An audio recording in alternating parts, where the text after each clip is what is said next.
मस्र कदीम अजायबात का हदीस है। हजारों सालों से दरियाए नील सहरा में जिंदगी लाता रहा है। यहीं पर तारीख की अजीम तरीन तहजीबों में से एक पर वान चढ़ी। कदीम मसरियों ने नाकाबली कीनिया दिगारे तामीर के अहर अमात जीजा आज भी अपनी अलमी कारीगरी का सबूत हैं। ये अजीम ढांचे फ़िरौनों के मकबरे थे। यह मस्र के शानदार माजी की याद दिलाते हैं।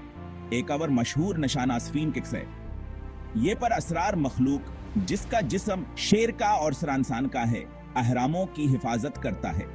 वादीमलू का इकावर अहम मुकामा है। अन पहाड़ियों में बहुत से फ़िरौनों के मुकबरे छुपे हुए हैं जो पेचीदा निकाशियों और हायरोग्लिफ्स से सजे हुए हैं। बुलंदो बाला अहरामों से लेकर पर असरार असफीन कस तक मस्र के कदीम अजायबात दुनिया को अपने तरफ मुतवज करते रहते हैं। कदीम मसरियों ने एक मनफर्द तहरीरी निज़ाम तैयार किया।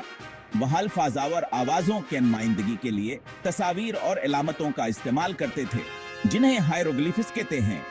ये हायरोग्लिफ्स मंदिरों के दीवारों और मकबरों पर कंदह किए जाते थे। यहाँ की जिंदगियों, अकायदा और तारीख के बारे में कीमती मालूमात फराहम करते हैं। मस्र पर हुक्मरानी करने वाले बेहद से ताकतवर फ़िरौनों में से कुछ ने एक नाकाबिल फरामोश निशान छोड़ा। तूतानखामून जोल्ड का बादशाह था, अपने सुनहरियत दफीन के मांस के लिए मशहूर है, जवास के तकरीबन मकमल मकबरे में दरियाफ्ता हुआ था।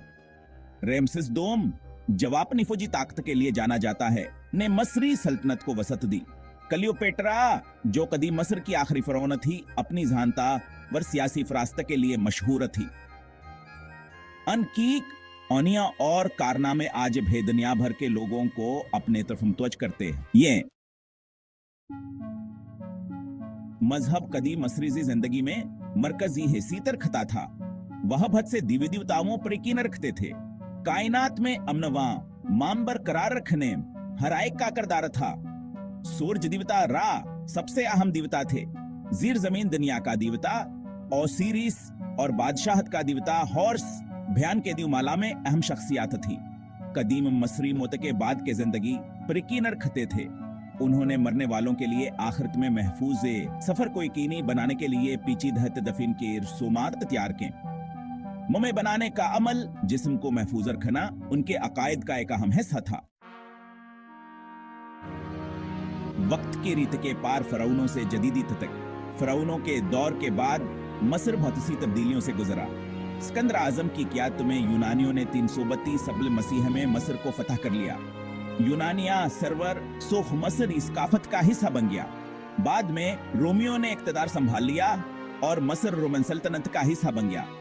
7वीं सदी ईस्वी में अरब मुसलमानों ने मस्र को फतह कर लिया। इस्लाम गालिब मजहब बन गया। मुल्क ने इस्लामी फन तामीर के अरूज को देखा।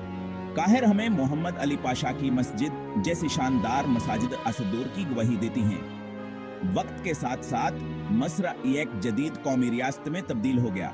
इसने 1922 में आज़ादी हासिल किया और तब से अरब दुनिया में एक अहम किरदार अदा कर रहा है।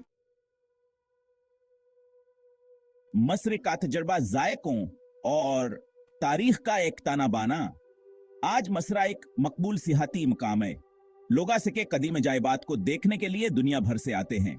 लेकिन मस्र अपने माजी से कहीं ज्यादा है। अस्किया एक भरपूर सकाफत है, जवासे के खाने, मौसीकिया और लोगों के जरिए जाहिर होती है। मसरी खाना जायकों का एक लजीजा मजाज है। रवायती पकवानों जैसे के कशरी चावल, दाला और पास्ता का मरक से लेकर मीठे पकवानों जैसे के बसबोसा, एक सूजी का केक, मसरी खाना आपकी जायका की कलियों को जरूर लभाएगा। हलचल मचाए हुए बाजारों के सीर करना, नेल में सीर करना या सिर्फ मुतहरक माहौल में डूब जाना मस्र का सफरुकत के जरिए एक सफर है। यह एक ऐसी सरजमीन है जहां तारीख जिंदा हो जाती है, जो कदीमा और जदीद का एक मुनफरद दामतजाज पेश करती है।